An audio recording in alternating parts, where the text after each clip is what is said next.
दोस्तों, आप सबका स्वागत है आपके अपने चैनल गवर्नमेंट एग्ज़ाम स्टडी में। दोस्तों, जैसा कि आपको पता है आपकी लेखपाल की परीक्षा बहुत ही नज़दीक है।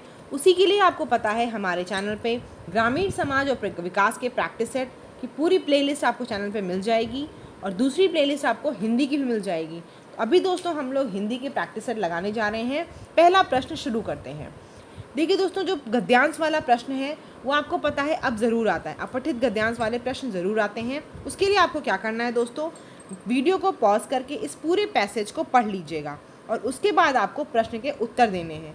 मैं सीधे आपको प्रश्न के उत्तर बता रही हूँ, आप उनको मैच कर लीजिएगा अपने उत्तर से। पहला प्रश्न है, गद्यांश में प्रयुक्त आचार शब्द से क्या तात्पर्य है? मनन, तर्क, चिंतन या फिर व्यवहार? आप पूरा पढ़ लीजिएगा, देख लीजिएगा आचार कहाँ पर आ रहा है और उसका क्या उत्तर होगा ये आप बताइएगा। ठीक है, इसका उत्तर है डी। पहले का आचार का उत्तर जो है वो है आपका व्यवहार। ठीक है, आचार आपको दिख जाएगा, आप जब पढ़ेंगे पैसेज तो आपको आचार दिख जाएगा। वैसे मुझे दिख गया, ये देखिए यहाँ पे लिखा है नैतिकता आचार शास्त्र के बहुत निकट है। ठीक है, चलिए नेक्स्ट देख लेते हैं। दूसरा, नैतिकता धर्म से संबंधित है क्योंकि दोनों ही सामाजिक व्याख्याओं से संबंधित हैं, दोनों की उपेक्षा से मनुष्य डरता है, नैतिकता और धर्म दोनों में अटूट रिश्ता है, दोनों ही अलौकिक संसार से संबंध है। तो दूसरे का क्या है दोस्तों? दूसरे का आपका ए है। ठीक है, दूसरे का आपका ए है। तीसरा प्रश्न देख लेते हैं। मनोयोग शब्द में कौन सी संधि है? स्वर संधि, व्यंजन संधि, विसर्ग संधि या फिर उपयुक्त में से कोई नहीं? तो मनोयोग शायद आप लोगों को पता होगा, मनः प्लस योग, ये आपका मनोयोग हो जाता है। ठीक है, तो ये कौन सी विसर्ग संधि आपकी दिख रही है आपको? तीसरे का सी, विसर्ग संधि, मनः प्लस योग। चलिए आगे देख लेते हैं हम लोग। चौथा प्रश्न, वर्तनी की दृष्टि से कौन सा शब्द शुद्ध है? अनुग्रहित, अनुग्रहित, अधिग्रहित या फिर अनुग्रहित? तो आपको पता होगा चौथे का बी होता है, अनुग्रहित ऐसे ही लिखा जाता है, ये बिल्कुल सही है, चौथे का बी। आगे देख लेते हैं पांचवा प्रश्न, निम्नलिखित में से कौन सा तत्सम है? मुमुक्षु, वरिष्ठ, अंगूठा या फिर ऊष्मा? कौन सा तत्सम है इसमें से? आपका पांचवें का ए है, मुमुक्षु तत्सम है, बाकी सब आपके तद्भव शब्द हैं यहाँ पर। ठीक है, छठा प्रश्न देख लेते हैं। अधोलिखित में वर्तनी की दृष्टि से एक शब्द अशुद्ध है, अंतर्धान, अनुग्रहित, आध्यात्म या फिर अधीन? तो आपको हो सकता है पता हो, अनुग्रहित बिल्कुल सही है, अंतर्धान भी बिल्कुल सही है, अधीन भी बिल्कुल सही है। कौन सा गलत है आपका? आध्यात्म नहीं होता है, अध्यात्म होता है। ठीक है, अगर आध्यात्मिक लिखेंगे तब बड़ा आ होगा, लेकिन ऐसे लिखेंगे तो अध्यात्म होता है। ठीक है, 6 का सी। चलिए सातवां प्रश्न देख लीजिए। उन्मेख किस प्रकार का शब्द है? आगत, तद्भव, तत्सम या फिर देशज? तो कौन सा है उन्मेख? उन्मेख आपका तद्भव है, उन्मेष होता है वो तत्सम होता है इसका, उन्मेष ये आपका तत्सम होता है। ठीक है, आठवां प्रश्न देख लीजिए। लौकिक जगत की माया में सभी फंसे हुए हैं, रेखांकित का सटीक विलोम बताइए। अलौकिक, कुटिल, सांसारिक, दुनियावी? तो क्या है इसका उत्तर? देखिए दोस्तों, इसका उत्तर है आठवें का आपका ए, अलौकिक। ठीक है, नेक्स्ट प्रश्न देख लेते हैं, नवा। सद्धर्म का सही संधि विच्छेद है सद प्लस धर्म, सद प्लस अधर्म, सा प्लस धर्म, सत प्लस धर्म? तो नौ का क्या होगा? जब दा और आधा धा आ जाए उस जगह पे क्या लग जाता है? सत प्लस धर्म। तो नौवें का आपका डी हो जाएगा। चलिए 10वां प्रश्न देख लेते हैं। इनमें त्रुटिपूर्ण वाक्य है, उसने लिखा था कि उसकी दुकान पर शुद्ध गाय का घी मिलता है, कोई त्रुटि नहीं। तो आपको साफ साफ दिख रहा होगा, उसकी दुकान पर शुद्ध गाय का घी नहीं मिलता है, उसकी दुकान पर गाय का शुद्ध घी मिलता है। ठीक है, तो 10वें का कौन सा रॉन्ग दिख रहा है? बी, उसकी दुकान पर गाय का शुद्ध घी मिलता है। चलिए 11वां प्रश्न देखते हैं। लाघव शब्द का विपरीतार्थक शब्द है विस्तार, संक्षेप, लंबा, दीर्घकालीन? लाघव का वैसे तो विलोम आपने पढ़ा होगा तो गौरव होता है, गौरव का विलोम लाघव होता है। ठीक है, गौरव का लाघव होता है। लेकिन यहाँ से अगर देखेंगे हम लोग तो क्या होगा, लाघव का मतलब लघु के रूप में समझ लीजिए, ठीक है। तो लघु का मतलब यहाँ पे उसका ऑपोजिट होगा, विपरीतार्थक होगा, वो विस्तार में आएगा। 11 का ए। वैसे लाघव का मैंने बताया आपको विपरीतार्थक क्या होता है, गौरव, ठीक है, लाघव का गौरव। अगर देख लेते हैं 12 प्रश्न।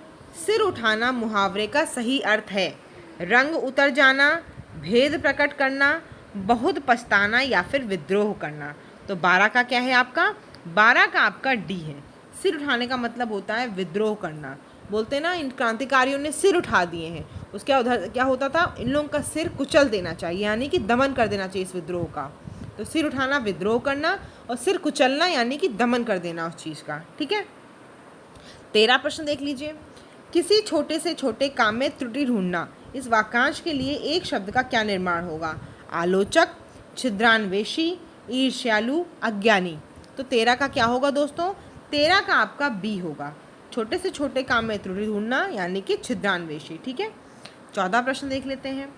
स्त्रीलिंग शब्द अलग कीजिए, हुलास, हरकत, हमला, हवाला। 14 का क्या है, 14 का आपका बी है, हरकत। ये आपका क्या है, स्त्रीलिंग शब्द है, ठीक है। 15 प्रश्न है। मृगनयन में समास है अव्ययी भाव, कर्मधारय, तत्पुरुष या फिर द्वंद्व। अब तक हमने कई बार ऐसे समास का आपको कई प्रैक्टिस में समास आ रहा है और बता भी दिया कौन सा है, मृगनयन यानी कि मृग रूपी नयन, मृग जैसे नयन। तो क्या हो जाएगा, ये रूपी आ रहा है तो क्या होगा, मैंने आपको कल भी बताया था, चरण कमल, चरण जैसे कमल जैसे चरण, चरण रूपी, कमल रूपी चरण आपके, तो वो क्या होते हैं, ये सब आपके होते हैं कर्मधारय। तो 15 का आपका बी हो जाएगा। 16 देख लेते हैं। पक्षी शब्द का पर्यायवाची है अंशुक, द्विज, वरुण या फिर तरुण। तो 16 का क्या है, पक्षी का पर्यायवाची पढ़ा होगा तो आपने द्विज होता है। कर का अर्थ नहीं होता है हाथ, टैक्स, सूर्य या फिर किरण। तो कौन सा इसमें से कर का अर्थ नहीं है, देखिए सूर्य जो है वो कर का पर्यायवाची नहीं है, बाकी सब उसके अर्थ होते हैं, हाथ, टैक्स, किरण, सब, ठीक है। 18वां देख लेते हैं। आँख के अंधे गांठ के पूरे, इस लोकोक्ति का सही अर्थ क्या होगा, गुण के विरुद्ध नाम का होना, किसी तरह की जिम्मेदारी का ना होना, डींग हाँकना या फिर इनमें से कोई नहीं। तो क्या होगा बताइए 18 का आपका, आँख के अंधे गांठ के पूरे यानी कि डींग हाँकना, ठीक है। 18 का आपका सी हो जाएगा। 19 प्रश्न देख लेते हैं।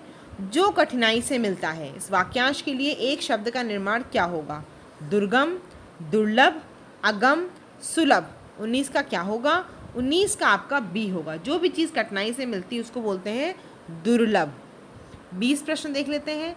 निम्नलिखित शब्दों में से स्त्रीलिंग शब्द को पहचानिए, संसार, गौरव, समुदाय, अश्विनी। तो 20 का क्या होगा, 20 का आपका डी होगा, अश्विनी स्त्रीलिंग शब्द है, ठीक है। इनमें से 21 प्रश्न देखते हैं। अभी अभी राधा सो गई है, सामान्य भूतकाल, आसन्न भूतकाल, पूर्ण वर्तमान काल या फिर संदिग्ध पूर्ण वर्तमान काल। तो देखिए दोस्तों, आपको बता दूं, ये जो 21 का है इसका उत्तर बी होगा, आसन्न भूतकाल।